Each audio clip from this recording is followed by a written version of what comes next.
Hey, what's up, everybody? Welcome, believe it or not, to an edition of Topics on My Mind. It's kind of live, if you will, because by the way you're going to be watching it is, yes, it is live, but it's not necessarily streaming. It's more of a premiere. But I wanted to get a couple of things off my chest, or at least I want to talk about a few things. Now, there's been a lot going on around the world, and I thought I'd just talk about some of these topics right now. And without further ado, let's talk about the first topic, and you'll see it by its title.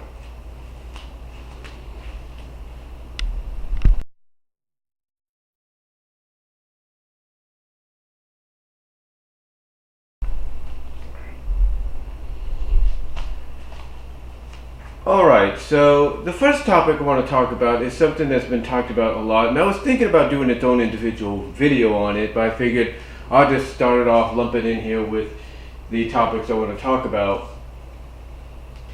And it's about Antonio Brown. And look, I'm a fan of the NFL. I watch the NFL. I just watched the Niners a little bit ago win and go 3-0 for the first time in a while. Hopefully they can keep up the momentum. But I wanted to talk about the situation with Antonio because news broke, I think today, that he made the announcement that he's no longer going to compete in the NFL. So I don't know if he's looking at the XFL next year as an alternative, if he's looking at the CFL as an alternative, or the Arena Football League, or the Indoor Football League, as possible alternatives to continue his career. Because right now the reputation and the controversy and the allegations that are following him are not going to help his case either way. He'll try to look around for various options here and there. It's not going to help his case. If he thinks going to Canada maybe and being part of the CFL is going to help him, it's not. Because the CFL is going to look at what's package he's bringing with him, his baggage, if you will, and they're going to be like, no, we don't want to touch that. It's bad enough you've kind of put a asterisk next to your resume, as well as put a big asterisk on the credibility of the NFL and its commissioner, who's already been under fire over the past several years doing his run. Roger Goodell, I think, is his name. As well as put a big question mark and asterisk, even more so, on New England and the likes of Bill Belichick and their owner. I think his name's Roger Kraft, I think, or the owner Kraft. That's his last name. As well as Tom Brady and all them. It's already bad enough that they have controversy following them at times throughout all the seasons. But now you put an even more controversial asterisk, and question mark next to them, with them bringing you on just for the temporary time they did. So, honestly, I don't think Antonio is going to find any other football league alternative to the NFL if that's his plan, if that's the direction he wants to go. If he wants to try out in other sports, same thing. No other sport like Major League Baseball, Minor League Baseball, professional softball, if he wants to try that. Basketball, either it's Big Three or the NBA, whatever. Hockey, I don't know if he'll ever try that. You get the idea. Wrestling, in fact, won't even take him if he wants to go pro wrestler. Or even boxing or the MMA. Nobody's going to want to touch this guy because of his reputation and, again, the baggage he brings along. So if he thinks he's got a chance to go and probably continue his football career elsewhere, he's got another thing coming. If he thinks he can continue his sports career elsewhere, he's got another thing coming. It's not going to be easy. It's not going to be easy for him to compete anywhere or continue his career anywhere due to the fact that nobody, and I mean nobody, is going to want to touch him. Nobody's going to want to associate with him until these allegations, this controversy that's following him, and his attitude, most of all, ceases. Unless these allegations are proven to be false, and on top of that, his attitude improves to where he's more respectful and understanding of the situation he's in, and if he gets to play again, his attitude towards his team should be about the team and not himself. Nobody's going to want to accept him. Nobody's going to want to deal with Antonio Brown as he is, and that's a fact. That is a fact of life. Even Stephen A. Smith, as outspoken and controversial in people's eyes that he is, even ESPN's own Stephen A. Smith is going to say the same thing. No league, no football alternative, XFL, AFL, Arena Football League, IFL, Indoor Football League, CFL, nobody's going to want to touch him. Nobody. Even flag football leagues are not going to want to touch this guy because of the reputation he has and the baggage he brings.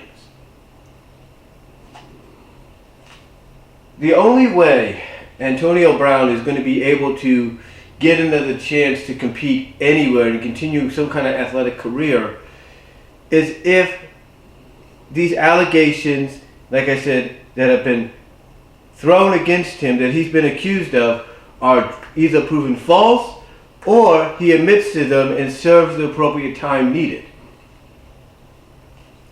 And if he has to spend years behind bars or on probation, hopefully if these allegations come out to be true, then hopefully one of those scenarios will get his mind straight, will help him realize, okay, I can't make whatever I do about me anymore. I gotta focus on what's best for whatever, occupation, team, whatever environment I'm in. That has to be his goal once everything is settled, once the dust is settled, whether the allegations are true or proven to be false. He has the first step in him getting any kind of clearance, any kind of cleansing of what's going on is he has to start focusing on the bigger picture and not his own individual 8x10 picture. That's what he has to do.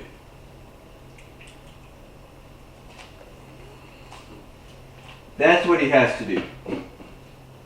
He can't focus on just himself. He's got to focus on his environment. And right now, his main priority, if I'm him, is not focus on trying to find another alternative to compete in. My focus is to try to clear or try to prove that these allegations that are thrown against me are fake, are false, or if they turn out to be true, my main priority is to take the responsibility of my actions and face the consequences that will lead towards them. In other words, if he has to serve time behind bars, let him serve that time. If he has to be on a house arrest, probation kind of situation to serve his time, then so be it. Hopefully one of these alternatives will help him realize, hey, I can't focus on myself anymore. I gotta focus on the bigger picture, and if I go back into this state of mentality, I need to get help. And that's the other thing a lot of people point out, is he needs mental help. He needs to go and seek help for what he's doing.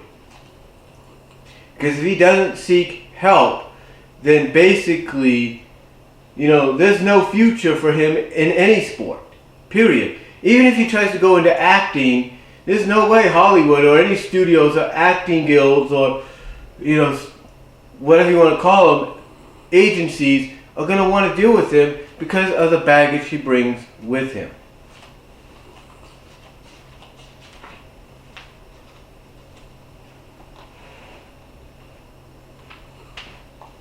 Because of the baggage he brings with him, and I'm just checking something out there.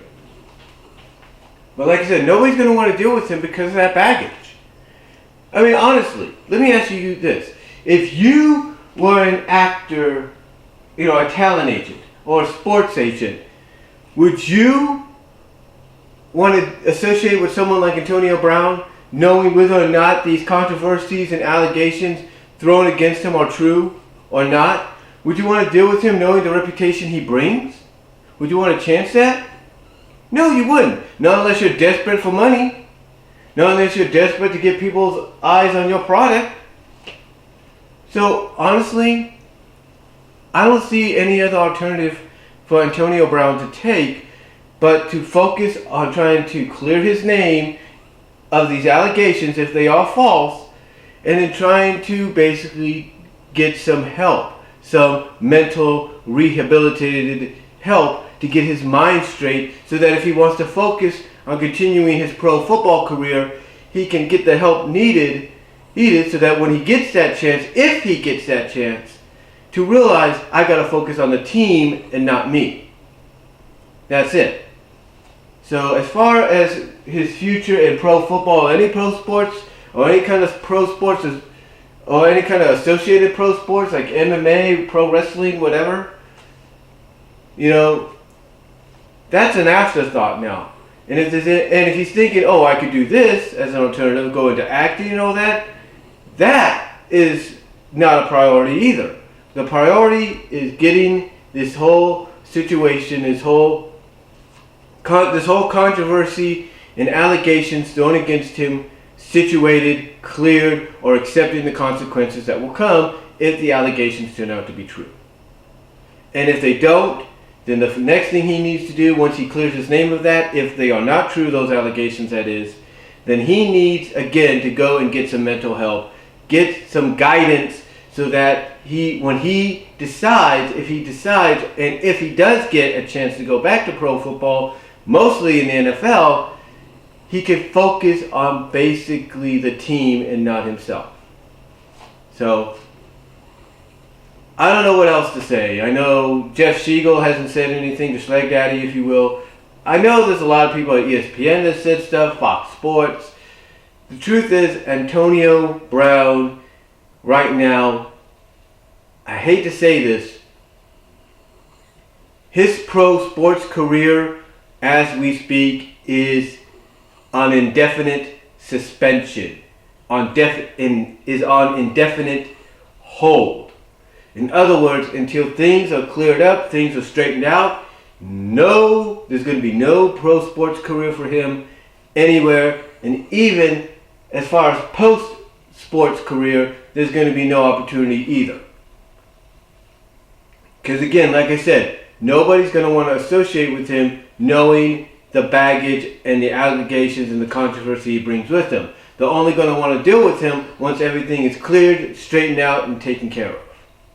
So, that's just my thoughts on that situation for the first topic here on Topics of My Mind.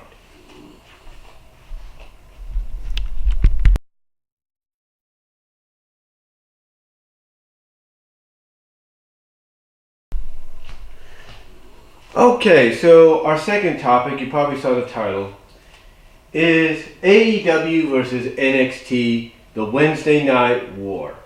In other words, the war has just begun. The first shots fired in this new wrestling weekly war, or this weekly wrestling war, have been shot by NXT. And if you look at a lot of people's reactions, from JD from NY206, Jerry, the voice of House of Glory, to Alex, Delexman of Delexman's Wrestling News, or Delexman's World,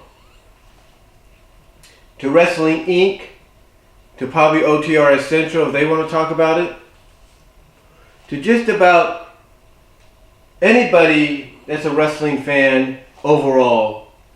The general consensus is NXT's debut on USA and its continuation on the WWE Network as a live, not taped, but live product was phenomenal.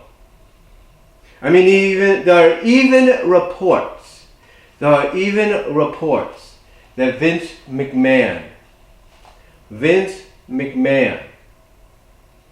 was thrilled with what he saw. And, excuse me there. And this is coming from and this source, this report, this rumor about Vince being thrilled about what he saw, this is coming from a man that a lot of people have said, and even has been proven, not to really pay attention much to NXT.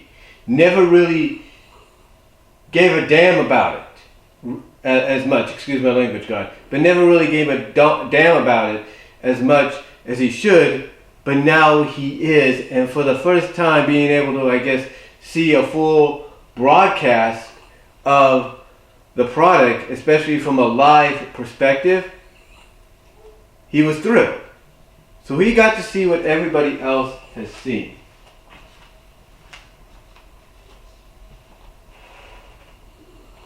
Sorry, I was just checking something there again, but like I said, he got to see what everybody else has seen. And this is good. This is really good if that report and that source is true. Now, the reason I say NXT has fired the first shots is because the show they gave us, I think Alex of Deluxe Man's World, Deluxe Man's Wrestling News, said it best. Triple H is bringing out the big guns for this war. He ain't taking no chances. He ain't giving one iota of a chance to AEW. And here's why. Pretty much, we have set the tone for possibly the first big non-NXT takeover card of the weekly NXT show, now in its 2-hour time slot, especially when it goes full 2 hours on the USA Network in 2 weeks, or less than a week, I should say. Yeah, less than a week. A week from this Wednesday, it goes a full 2 hours.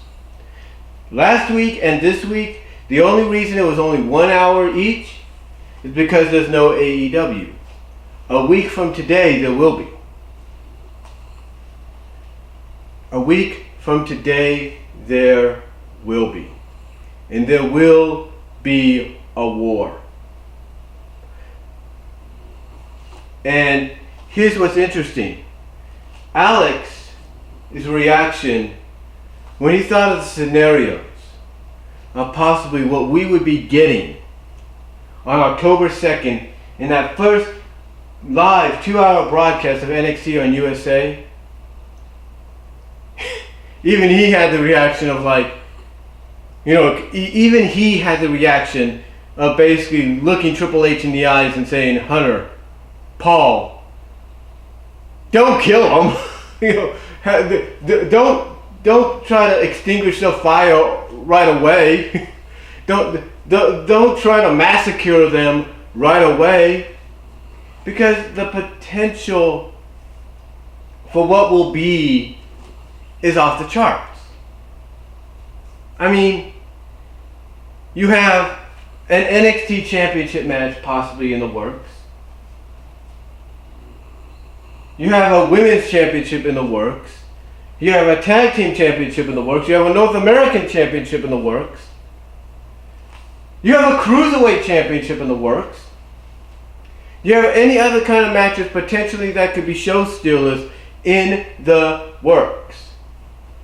Heck, you have the potential of NXT UK represented by Imperium going up against NXT's roster, or the very best they can offer.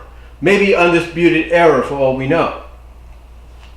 And you're building to War Games the following month in November.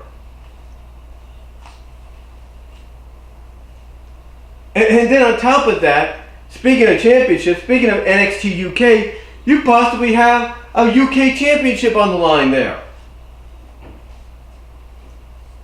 I mean, here's what the Deluxe Man looked at and potentially a card for that for October 2nd. Adam Cole against Matt Riddle or Killian Dane. If it's Matt Riddle, holy moly. If it's Killian Dane, Who knows?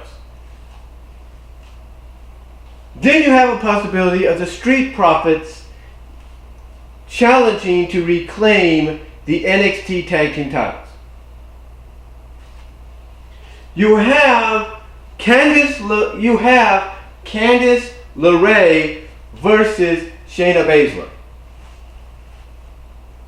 You have Roderick Strong defending the North American Championship against against either Velveteen Dream in a rematch or maybe even freaking Pete Dunne. Then you have the UK Championship possibly on the line with Walter defending against Kushida. And then on top of that, you have the Cruiserweight Championship, which is slowly being integrated, the Cruiserweight division slowly being integrated and mingled up with NXT. You have Leo Rush, now as a babyface upon his return, against Drew Gulak. And who knows what else you can get. And you have the fact that you also have appearances by Kevin Owens and Asuka, and other NXT alumni all lined up for that night. I mean, the Lex Man's reaction is pretty much the same reaction we've all had. And that is Triple H, don't massacre them right away. Give them a chance. I mean, here's what's funny. Here's what's funny. The Lex Man, and I'm sure others have made this comparison, pointed out that on October 2nd, we are getting Nyla Rose against Riho to determine the first ever All Elite Wrestling Women's World Champion. On that same night, possibly, we have Candice LeRae against Shayna Baszler. Now, I think Alex made basically the comparison of what is the more attractive matchup, right? And basically it sounds like he's leaning towards LeRae and Baszler as being the more attractive of the two. And the only way, I think, even Alex would have to agree with this, the only way that, NXT can win that first official weekly war against All Elite Wrestling is for Shayna Baszler to drop the championship to Candice LeRae. That's the only way. That is the only way NXT finds a way to get one over on AEW. So, yeah. Triple H is not taking no prisoners, but AEW, they're not fooling around either. We know that we got the first couple of rounds of the NXT Tag Team Title Tournament happening on that night. We know we got the crowning of a women's champion that night. And we know there's going to be more to come. We might even get a debut here and there. But, here's the big thing, okay? Here's the big thing, and I don't know if anybody's realizing this, okay? USA is not one of those networks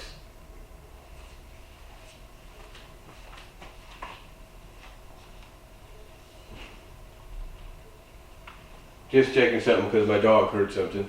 But like I said, USA is not one of those networks that does what Discovery Family does what some of the broadcast networks do.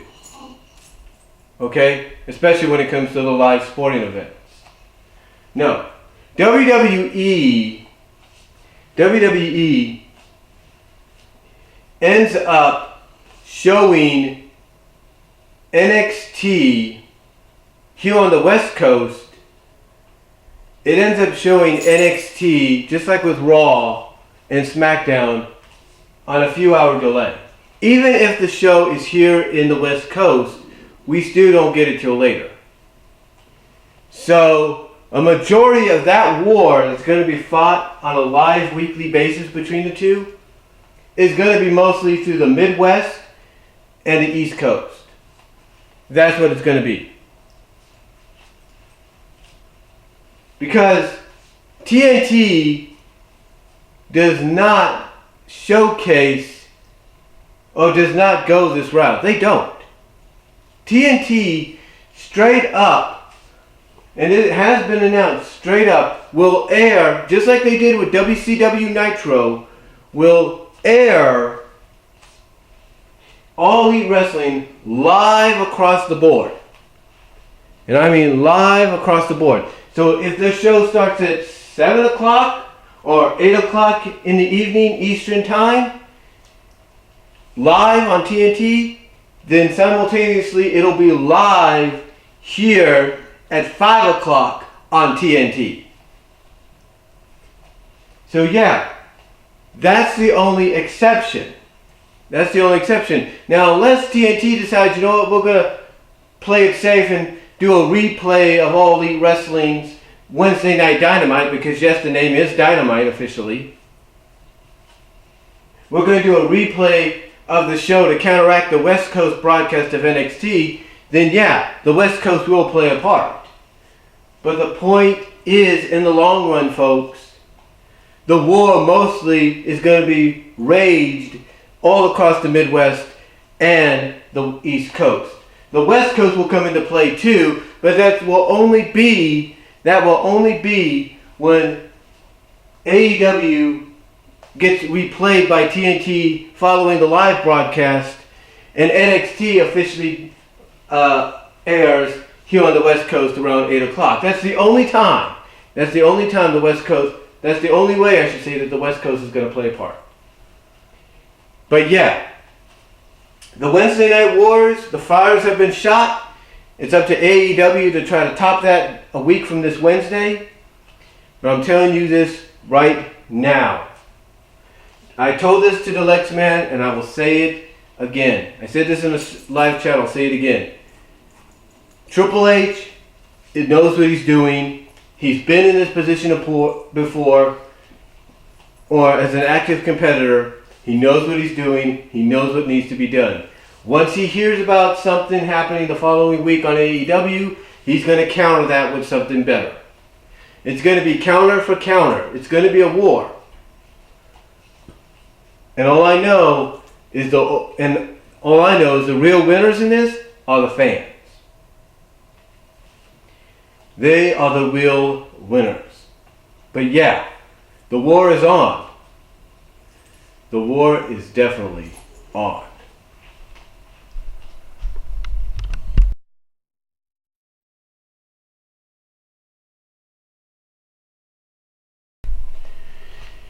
Okay, third topic here. Well, I couldn't do this without throwing a little bit of this in there. And that is MLP FIM, My Little Pony Friendship is Magic. Now, in case you guys haven't heard, the final 3 episodes will air. They will air on October 12th, but not at the regular time. The final 3 episodes instead are going to be given a special, if not sometimes rare, treatment that several live action sitcoms and shows, dramas, crime dramas, action adventure, you name it, and very limited, and this is true, very limited animated shows have been given. And that is a Primetime series finale send-off. Basically, according to the press release obtained by Hollywood Reporter and Equestria Daily,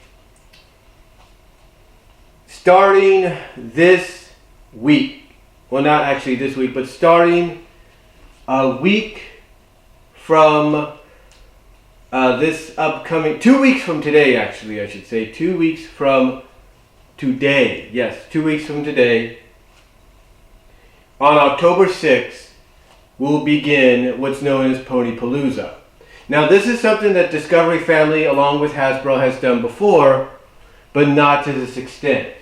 According to the reports, this will be a marathon that goes through every day, Sunday through Saturday, showcasing every episode, as far as I know, of every season, from beginning to end. So starting at 3 a.m. Pacific because that's pretty much what it's going to be. And 6 a.m. Central, 6 a.m. Eastern, 3 a.m. Pacific, 6 a.m. Eastern, the Palooza will begin. And it will be every episode throughout the day. We're assuming mostly the morning to early mid-afternoon. But it's going to be a peripheral of episodes. You're going to get all 26 episodes of Season 1, all 26 of Season 2, all 13 of Season 3, all 26 of Season 4, all 26 of Season 5, all 26 of Season 6, all 26 of Season 7, all 26 of Season 8, and of course, all of Season 9. Leading up to the finale that will air at 8 Eastern, 8 p.m. Eastern, and 5 p.m. Pacific. Now, I would be surprised if they didn't give us a bit of a replay afterwards to kind of give it that primetime feeling here on the West Coast. I wouldn't put it past them. But yes, you're looking at 8 p.m. Eastern, 5 p.m. Pacific. 7 Central, 6 Mountain Time. You get the picture. But yeah, they are going all out for this. And again, this is a rare situation. Not just for live action shows. There are comedies, sitcoms, crime dramas, action adventures, sci-fi, you name it. This is something that's rare, if not extremely rare, very slimly rare, for animated programming.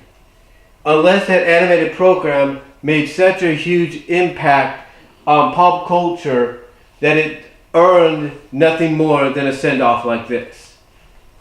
And that's exactly what we are getting with Pony Palooza. That's exactly what we are getting. That is exactly what we're getting here starting on October 6th, leading up to it. And again, it's every single episode. Every single one. They're already bringing out the promos for it. But it's every single episode. Now,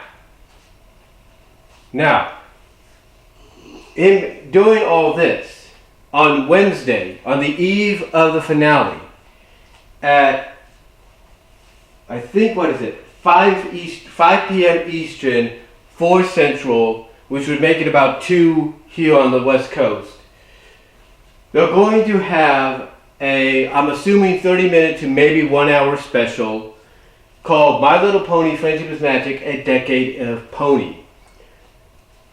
Basically, it'll be a behind-the-scenes look of how an episode comes together. They'll be interviewing the cast and the crew, talking to Lauren Faust, getting their thoughts on the show itself, the fans, also giving us their favorite moments throughout.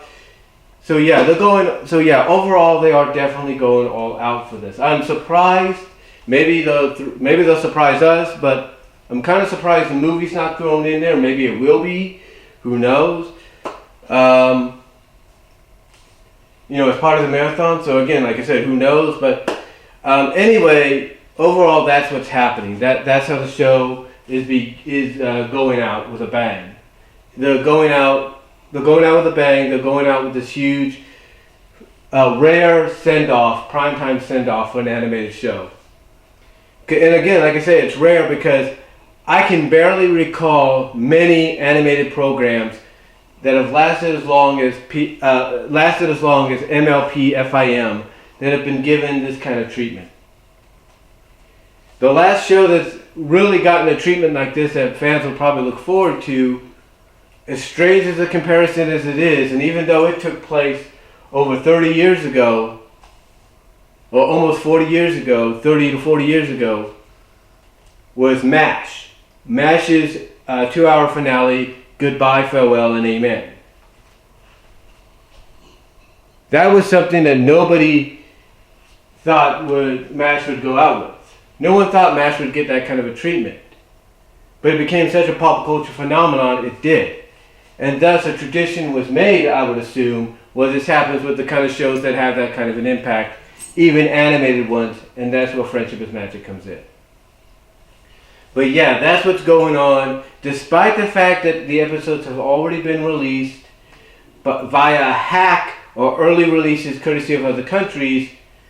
people are still waiting for the official US release, and Hasbro saying, you know what?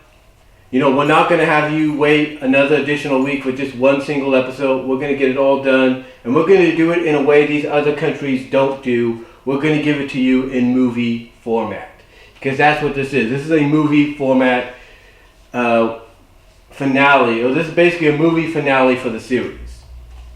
It's a series finale in a 90-minute full-length movie format.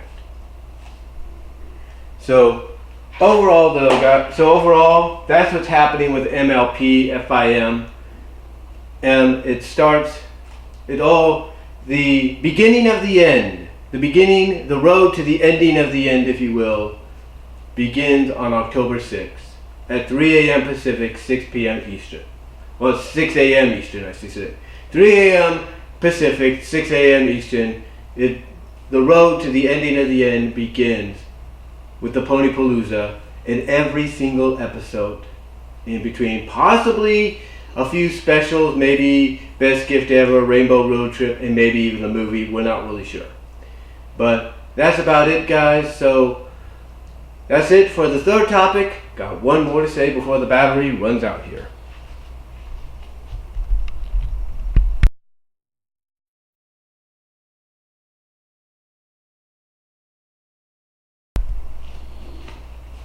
Okay, guys, so the final topic, I want to talk about this because it's been something that has been kind of bugging me a little bit. I've talked about it before, but I want to talk about it one more time. Windows 10 and their updates. Now, I understand why Microsoft has these updates happen on a monthly basis every second Tuesday. These are mostly the patch updates.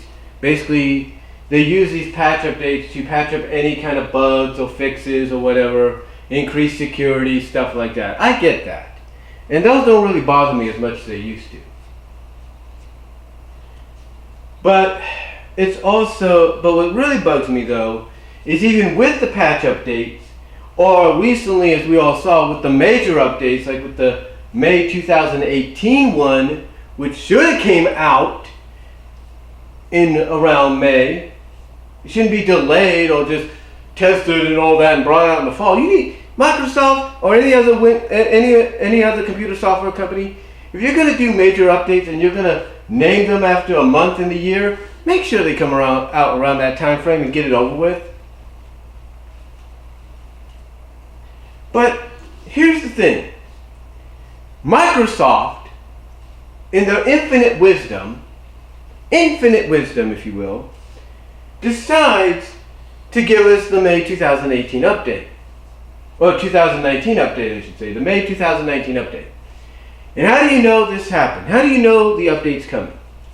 Well, one, you could check wherever your loading LED light is and see it constantly flashing and kind of slowing some things down a bit. Or you can go to your search bar, type in Win, which is short for Windows. One of the first things that pops up at the top is check for updates. Click on that and then see for yourself that the update is installing. Now, I will say that Windows hasn't really given me much of a problem, thank the Lord. I've always given it to God anytime things like this have happened. But the thing is, even with the May 2018 update, there's still been a lot of buggy issues. From people saying they've gotten orange screens, sometimes where they can still see the image and what they're doing, but the screen goes orange for a bit, to where certain devices are disconnected and broken, like Bluetooth and all that, speakers, audio, or even the CPU usage going up and spiked up real high. You know, things like that. And then what does Windows do? What does Microsoft do? They decide, well, we got to send out another update, and that's what they do. Almost a day or two later, after the major update, we get another one. And of course, it's the traditional Patch Tuesday one, but still, it comes a little early or a little later, all depending on when you have your computer on. But then on top of that, they decide, oh, we got one more update for you guys. It's our Intel update. It's their Intel update. And quite frankly, folks, this is something that honestly should have been part of the major update in the first place. This, to me, this overall, okay, listen to me. Listen to me. My pet peeve with this is one major thing, and I think a lot of people across the board will agree. Okay? One pet peeve. That is, if you're going to do a major update, where people have to update and shut down the computers or update and restart the computers, what you should do is make sure that every update you have planned for that time period, even your little patches that happen on second Tuesday or Wednesdays of a month, make sure that if you're going to do a major seasonal update, that all those other updates you have planned to come out, make sure they're included. And if you're going to do a patch update, if you're going to do one, but then you find out, oh, we may have to add another update to make sure things are secure, add it with it. Don't wait until a few days later to say, well, here's another update, folks. Sorry, we got to slow down your computer a little bit. Go update. I mean, seriously, that's what these people are. They're just sitting on the back of the computers going, okay, update time, update. Oh, wait. Oh, they're doing something, wait. That's what it is. You could be doing something, and the people on the other side are like, oh, wait, give us 5 minutes. We'll do an update for you. Oh, wait, give us another 5 minutes. Oh, wait, give us another hour. People are sick and tired of this constantly happening. They are sick and tired of it. The PO, the piss, the mad. Yes, they understand that it's supposed to do its job. It's supposed to make things better. And we respect that. We understand you want to bring in new features to make it easier for people to log into their computers, to not worry about viruses and all that. Fine. That's all fine. But if you know there's a chance that there could be some bugginess, that could affect people's computers individually, whether they're home computers, professional, business, educational, make sure you work those bugs out before you release an update, especially if it's a major one. If you knew the May 2019 update was going to have some issues, why didn't you just say, you know what, folks, we had plans to put out the May update around September, end of August, but we're going to hold off until about November just to make sure we get all the bugs fixed and worked out. And you know what? People wouldn't mind. People wouldn't mind.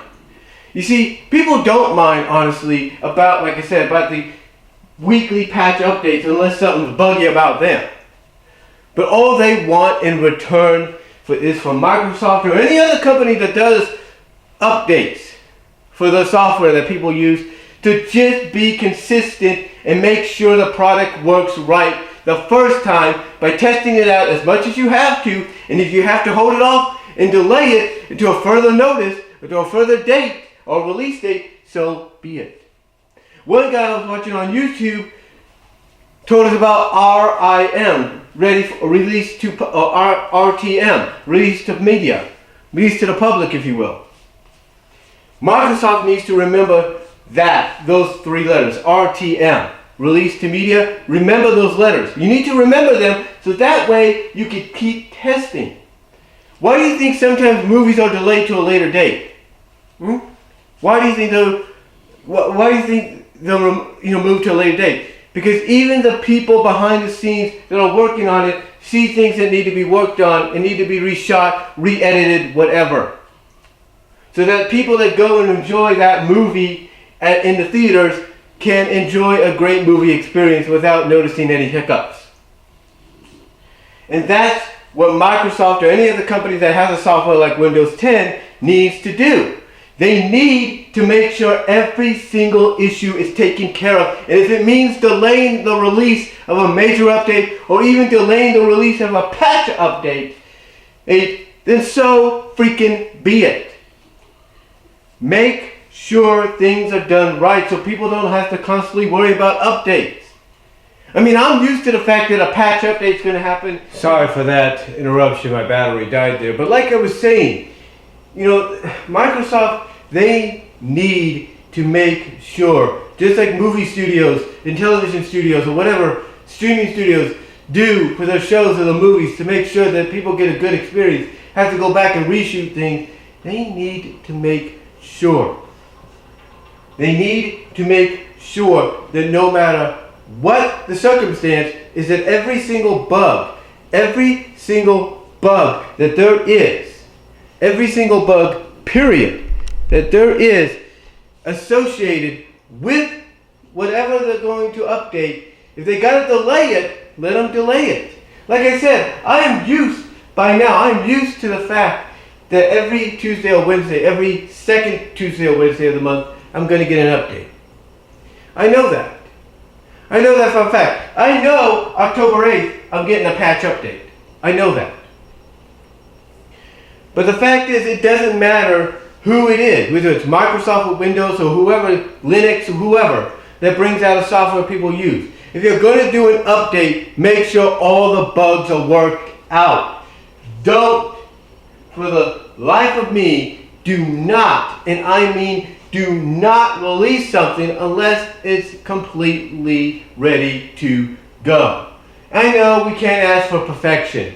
Hey, people, review video games for a living or whatever, and they notice things in the games that are glitchy or whatever. Heck, I was playing a seasonal edition. I was playing my universe mode on my WWE 2K19 game, and during one of the matches, a glitch occurred. Where the character was floating up a little bit, and then one of the characters laid on the guy's back getting a pinfall almost. Point is, yeah, glitches happen, things happen. But the truth is, ladies and gentlemen, Microsoft should be setting the standard. They're the leader in software. They're the leader sometimes in entertainment, home consoling, whatever, computers, whatever. They need to set the example. And if they got this Windows 12, Windows 11 in the works, then maybe what they need to do, as they're working on that, is take notes so that when they release that to the public in the future, that people won't have to worry about any more bug issues. Because quite frankly, we could deal with having a patch every second Tuesday or Wednesday of the month. We're cool with that. We could live with being given the option to pause the update for about up to a week. We're cool with that. We're cool with the fact that we get notifications, or at least when we check, we get an idea when we're going to get the next major seasonal update. We're cool with that. What we're not cool with is the constant updating afterwards that's not necessary. If you're going to update, make sure that any other updates you got planned, whether it's the Intel, drivers, or whatever, make sure they're all done in your one single update. Whether it's a patch or it's a major one, seasonal wise, make sure it's all done within that patch and leave it alone after that. Just let people enjoy what they do with the computers.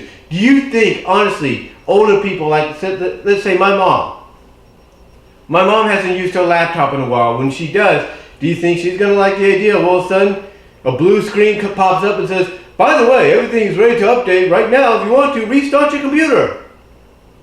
My mom, Lord forgive me for saying this, is not that technically sound when it comes to PCs. So, you think she's going to understand what's going on? You think she's going to like the fact that if she has to go online on a computer to do some research for her job or for her student, for the kids, the preschoolers she teaches and all that, try to find some kind of activity for them to do, you think she's going to like that? No. Do you think she's going to like a slowdown with another update coming up and basically thinking to herself, I thought all the updates were done? No, she's not. Truth is, Microsoft needs to get their act together. And if they're going to plan to release another version of Windows down the line, that version better be a version that's not occupied with bugs. Period. That's the way it is. It should not be occupied by bugs. End of discussion. Because honestly, folks, enough is enough. Okay, enough is enough. And I don't think I can say any more than that. I can't. I cannot say any more than that. So all I'm going to say is this in the end. Microsoft, this goes to you and any other company that's like you that has software people use. Please, we love your products. We love using Windows 10 or any variation of Windows, past or even present. But please, get your act together. Less updates make the consumers happy. And if you're going to have updates happen days or a week after the other, but it's not a patch, make sure that update that's not a patch update is part of your update, whether it is a patch or it's a major one. But please, get your act together. Because less updates make consumers and users happy. And that's about it, guys. That's about it for this Topics on My Mind for September 22nd, I believe. Yes, 22nd, 2019. Hope you guys all enjoyed it. Let me know what you think down below. Comment if you like. And I'll talk to y'all later.